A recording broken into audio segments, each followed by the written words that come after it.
Have you seen this BS? The meme has been making its way through Republican circles, and like most MAGA posts, it's a lie. It doesn't tell voters what Trump did to lower prices, nor does it tell what Biden and Harris have done to lower prices. By the way, when Trump entered office, gas prices were $1.95, and when he left office, they were $2.34. Gas prices today are $3.22. If gas prices are the reason you are voting for the candidate, then you should know what they did to help lower gas prices. The lowering of gas prices started back in 2009 when Obama administration developed the all of the above energy policy. The policy increased oil production by 74% over Obama's term in office, the biggest increase of any president.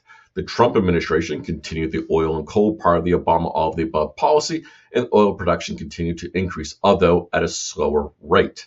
The Trump administration claimed opening more areas of national land to oil companies and gut environmental regulations helped. No data supports this claim, as growth in oil production went down under Trump.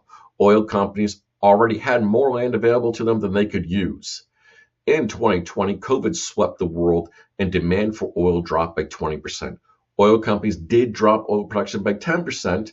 However, this left a surplus in oil, and gas prices dropped as demand was less than supply.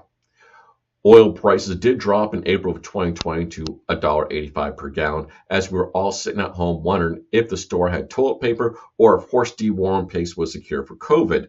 The mismanagement of COVID by the Trump administration was not good. Now, every year of the Biden presidency had a net oil surplus despite facing three major oil crises.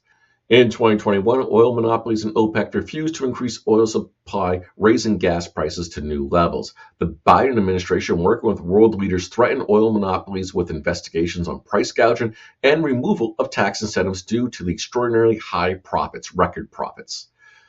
Domestic monopolies started to pump more oil. To confront OPEC, the Biden administration, working with world leaders, released oil from strategic oil reserves to lower oil prices. OPEC started to pump more oil. Biden is the first president or world leader to break the back of OPEC, the first world leader to challenge OPEC and win. Lastly, the Biden administration faced the challenge of replacing Russian oil after the invasion of Ukraine.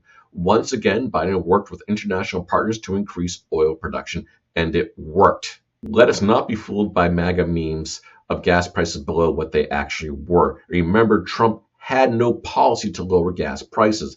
The Trump administration in 2020 should have worked with world leaders to buy oil for strategic reserves to stabilize oil markets. But Trump spent his whole term breaking alliances and insulting world leaders and didn't have enough international clout to do anything of the sort. If Trump had taken action in 2020, we wouldn't have had oil monopolies refusing to pump more oil and price gouging customers in 2021.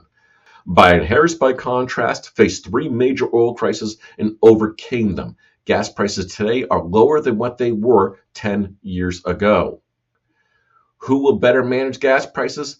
Harris and Biden, who handled three oil crises, or the Trump administration that played the fiddle of lies while America was burning?